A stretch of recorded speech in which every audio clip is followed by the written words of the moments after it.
Hey movie fans, I'm Movie Guy 17 with the first annual two-part special event, the Movie Guy 17 Movie Awards. A little redundant, I know, but it's to the point and it's effective.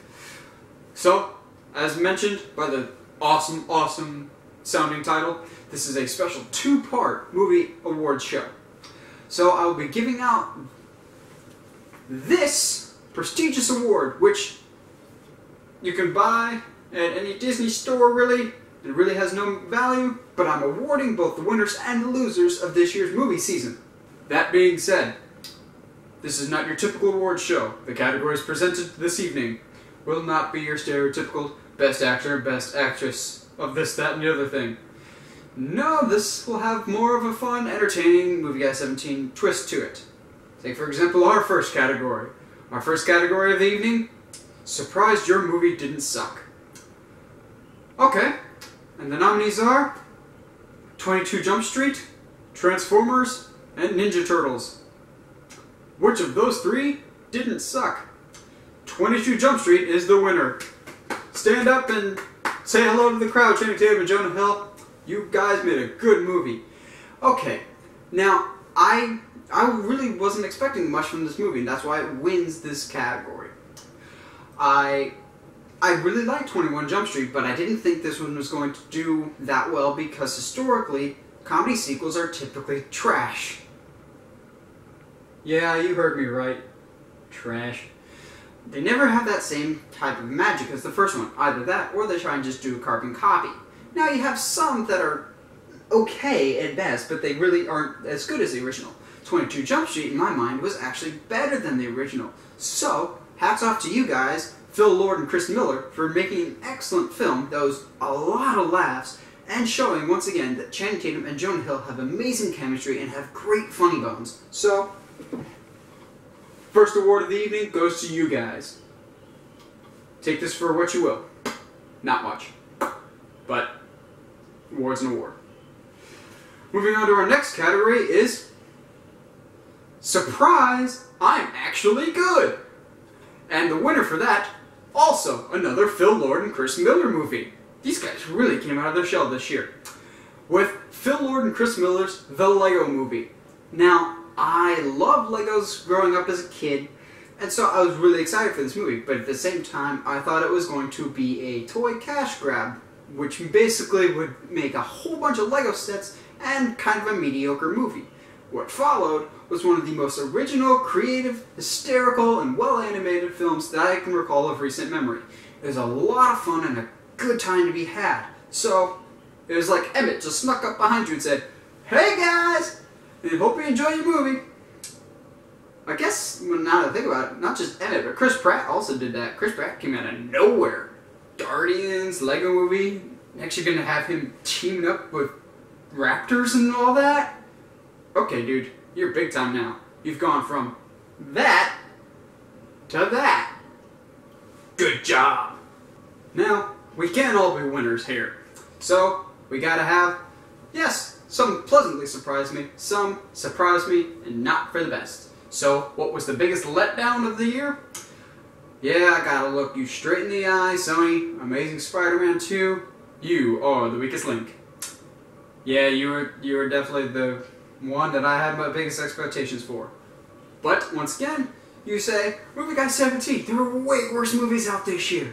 I completely, wholeheartedly agree with that. But, there's a difference between a movie being bad, but having no expectations, and movie being meh, but having a lot of expectations. I personally really liked Amazing Spider-Man. I know a lot of people didn't, but that's okay. That's what makes film fun, is having differences of opinion. It'd be like there's a brick resting on your foot. It's gonna mildly hurt you, but if you drop it from here and it falls, it's gonna hurt a lot more than if it's just on your foot. So it's the same with Amazing Spider-Man. Expectations hurt on this movie. Overall, it's not a bad movie, it's just didn't live up to the hype, and its 50,000 storylines in one movie certainly didn't help its case any.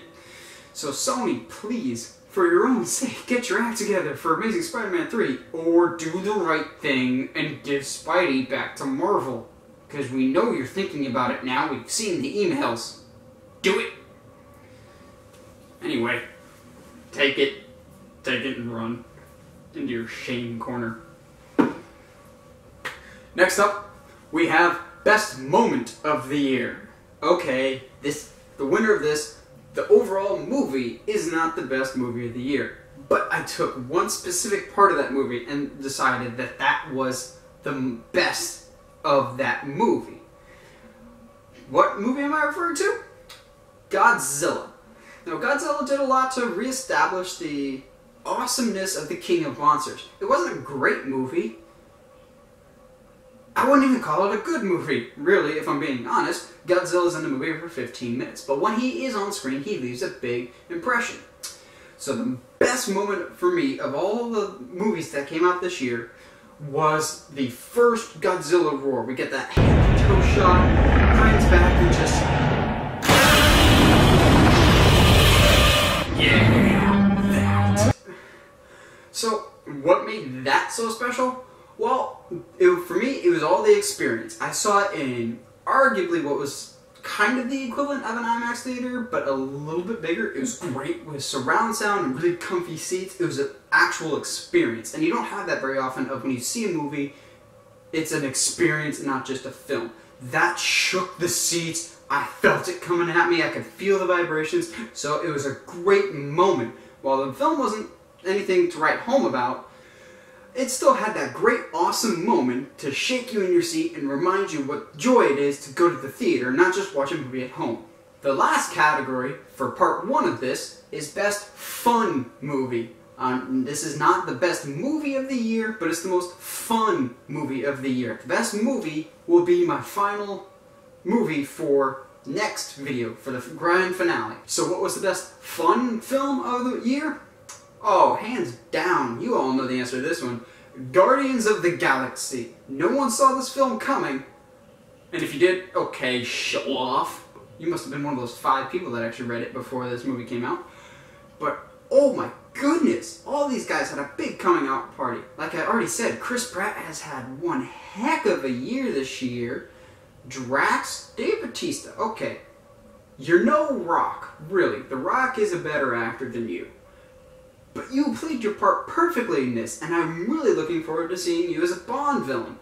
Not a main Bond villain, but a henchman.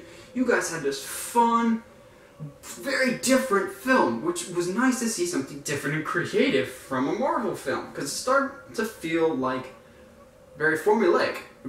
Granted, it's a great formula, but it was nice to see a change of pace, with a lot of great chemistry, and the best soundtrack that we've heard in a long time. Yeah. I said it, the best soundtrack in a long time. Take that, Frozen. But overall, most fun movie I've had in a long time, and it was a great family-friendly film. Well, what can you look forward to part 2 of this award show? Well, we have these 5 categories left. Best Cage Performance, in which I will look at the best Nicolas Cage performance. Yeah, I'm going there. Next up, we will have Best Character Coming Out Party, who really stepped into their own this year and became their own superhero or supervillain. Then, we'll do Best Trailers, movies you may have missed, with the best movie of the year that you probably didn't see, and finally, the best overall movie. Well, that's what you have to look forward to for part 2. So, hope you stick around for that. That'll be coming out tomorrow.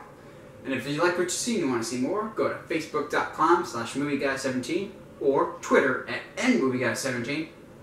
Stay sharp, movie guys and gals. This one's for you.